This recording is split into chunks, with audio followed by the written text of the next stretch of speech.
Yes, hello everyone. बेटा हम लोग आज करेंगे dissolution of a partnership firm start. हमने क्लास में ऑलरेडी इसके बारे में थ्योरी पढ़ ली है, तो अभी मैं थ्योरी के बारे में ज़्यादा ना बताते हुए I will move directly to the question part, but I will give a brief intro of the chapter. Dissolution of a partnership firm, dissolve होना मतलब जानते हो, कोई भी चीज़ बंद हो जाना। इसमें से अगर मैं फर्म हटा दूँ तो ये बन जाता है डिसोल्यूशन ऑफ अ पार्टनरशिप।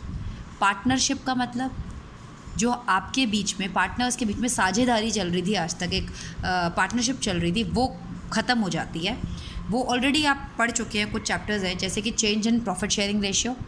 आपने पुराने रेशियोज को चेंज किया तो ऑटोमेटिकली पुरानी पार्टनरशिप क्या हो गई, ख़त्म हो गई और न्यू पार्टनरशिप शुरू हो गई। इसी तरह एडमिशन के केस में पहले आप दो पार्टनर्स थे, दो लोग अपने आपस में प्रॉफिट और लॉसेस डिस्ट्रीब्यूट करते थे। तीसरे के आते ही आपका पुराना रेशियो चेंज हो गया, तो ये भी क्या है, dissolution of partnership. Partnership change हो गई है। इसी तरह सिमिलरली रिटायरमेंट और डेथ में भी रेशियो पार्टनर्स का चेंज हो जाता है, तो वो भी किसका एग्जाम्पल है, डिसोल्यूशन ऑफ पार्टनरशिप का एग्जाम्पल है। लेकिन अगर मैं इसमें डिसोल्यूशन ऑफ पार्टनरशिप फर्म बोल दूँ तब क्या समझ आएगा कि पूरी फर्म, केवल पार्टनरशिप नहीं, पूरी पार्टनरशिप फर्म बंद होने को जा रही है। तो उसके रीज़न्स हमने क्लास में डिस्कस कर लिए हैं। तो आपको मैंने बताया था कि क्या क्या रीज़न हो सकते हैं। Mutual agreement, compulsory dissolution, notice, happening of event. Mutual agreement, आपस में पार्टनर्स ने डिसाइड किया कि हाँ भाई हम फर्म को बंद कर देते हैं, वॉट एवर द रीज़न में भी, उन्होंने जो भी सोचा हो। कंपल्सरी, जब कुछ ऐसा लग रहा हो, गवर्नमेंट को ऐसा लग रहा हो कि इस फर्म को बंद कर देना चाहिए, बहुत लॉसेज है, एवरी ईयर लॉसेज हैं, तो this firm is not giving us anything, rather it is an liability for the country. तो ऐसे केस में आपको कंपल्सरी डिसॉल्व कर, these we have gone through, so I am not going to do these. अब मैं directly questions की तरफ जाने से पहले आपको एक बात बताना चाहूँगी कि जब भी फर्म बंद होती है, let's move to the part main topic now. जब भी फर्म बंद होती है, फॉर एग्जांपल एक छोटा सा एग्जांपल ले रही हूँ मैं, ठीक है। ये एक ABC लिमिटेड है। ABC लिमिटेड बहुत हर साल पिछले 5 साल से रेगुलर लॉसेस में है। भाई लॉसेस कितने दिन तक इंसान सहेगा, है ना। तो तीनों ABC, ये 3 पार्टनर्स थे, इन्होंने अपने नाम से बिजनेस खोला हुआ था ABC limited. In because of regular losses year after year, what did they decide to dissolve the firm. इन्होंने बोला यार बंद करते हैं, छोड़ना, चलते हैं, अब बहुत हो गया, इतने लॉसेस झेलने की क्षमता नहीं है। तो ठीक है, बहुत अच्छा सोचा इन्होंने जी, चलो बंद कर देते हैं। इनकी बैलेंस शीट है ये, इमेजिनरी मैंने एक बैलेंस शीट ले ली है, ये इनकी बैलेंस शीट है। बैलेंस शीट में दिख रहा है जी इनके पास लैंड एंड बिल्डिंग है, मशीनरी है, डेटर्स है, इक्विपमेंट्स हैं, क्रेडिटर्स है, बैंक लोन भी है, रिजर्व्स भी है, और कुछ इनका पैसा लगाया हुआ था बिज़नेस में, वो भी है। अब जी बिज़नेस को तो इन्होंने कर दिया डिज़ोल्व, लेकिन अभी कर्जे हैं भाई बहुत सारे ऊपर, बिज़नेस में कुछ एसेट्स भी पड़ी हुई हैं। तो क्योंकि अब क्या होगा, सबसे पहले बहुत सारे अकाउंट, ये जो जितनी भी बैलेंस शीट में आइटम्स दिख रहे हैं, इसका मतलब इनका खाता खुला हुआ है, तभी तो दिख रहे हैं ये अभी इनका अकाउंट ओपन हो रखा है। लैंड एंड बिल्डिंग का होगा, मशीनरी का होगा, डेटर्स का होगा, इक्विपमेंट का होगा। ये तो मेरी एक इमेजिनरी बैलेंस शीट है, तो आप सोचो 4 ही हैं, लेकिन अगर असली में हो तो कितने सारे होंगे। तो इन सब के अकाउंट ओपन हो रखे हैं।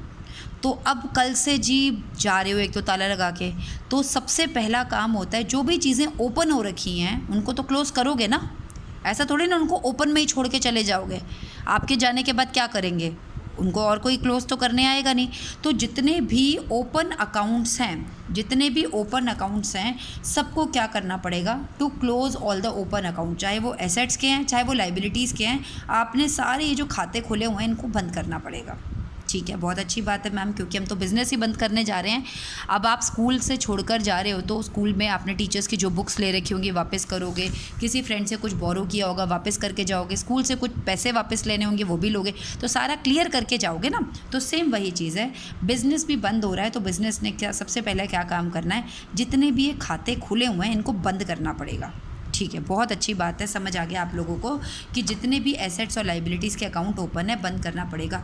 आप ये चीज़ जानते हो, जब कोई भी अकाउंट बंद होता है तो दूसरा अकाउंट ओपन होता है। ये तो भाई सिंपल सी बात है ना।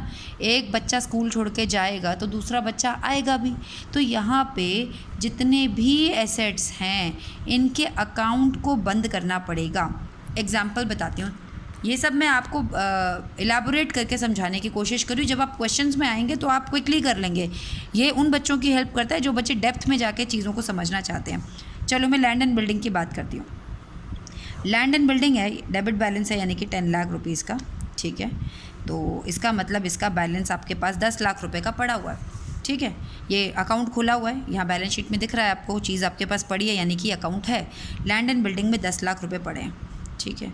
अब इसको बंद करना है। भाई बंद कैसे करें, क्या करें? तो अकाउंट को बंद करने के लिए एक किसी नए अकाउंट को तो ओपन करना पड़ेगा। आपके पास अभी कितने सारे अकाउंट ओपन है, लैंड एंड बिल्डिंग भी ओपन है, मशीनरी भी ओपन है, डेटर्स भी ओपन है, इक्विपमेंट भी ओपन है, क्रेडिटर्स भी तो सारे अकाउंट्स को बंद करने के लिए एक नए अकाउंट को खोलना पड़ेगा जिसका नाम हम रखते हैं रियलाइजेशन अकाउंट।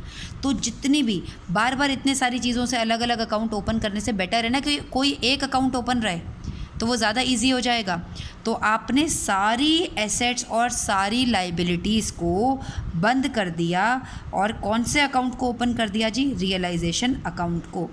ये मैं बिल्कुल मुद्दे डायरेक्ट उस पर आ गई हूँ कि जितने भी अकाउंट आपके पास ओपन है, सबसे पहला काम है उन अकाउंट्स को क्लोज़ करना। चाहे वो लाइबिलिटीज़ के अकाउंट है, चाहे वो एसेट्स के अकाउंट है, कभी भी किसी के अकाउंट को अगर आप क्लोज़ करेंगे तो एक अकाउंट ओपन करेंगे, रियलाइजेशन अकाउंट। क्या ये बात समझ आई? जैसे ये एसेट्स हैं, एसेट्स का डेबिट बैलेंस होता है, तो आपने क्रेडिट साइड में क्या लिख दिया? रियलाइजेशन। चलिए इसको छुपा लेती हूँ कहीं कंफ्यूज ना हो जाएं। तो कहने का मतलब इन अ नटशेल में अगर एक बात करूँ आपसे, तो आप जब भी कोई अकाउंट को क्लोज़ करेंगे उसके लिए आप कौन सा अकाउंट ओपन करेंगे? Realisation account. इसके बैलेंस को कहाँ ट्रांसफ़र कर दिया? रियलाइजेशन में। मशीनरी के बैलेंस को कहाँ डाल दिया? रियलाइजेशन में। डेटर्स को कहाँ डाल दिया? रियलाइजेशन में। इक्विपमेंट को कहाँ डाल दिया? रियलाइजेशन में। एक एग्जाम्पल मैंने आज क्लास में भी दिया था। एक बिल्डिंग है, स्कूल है, उसमें 4थे फ्लोर तक सारी एसेट्स भरी हुई हैं, सब कुछ है। स्कूल को बेचना है या बिल्डिंग को बेचना है, ऑफिस को बेचना है। मान लेते एक ऑफिस है, 5 स्टोरीड ऑफिस है। 5 स्टोरीड में कितनी एसेट्स है ना? तो अब ऑक्शन हो रहा है, उसकी नीलामी हो रही है या बेच रहे हैं एसेट्स को हम।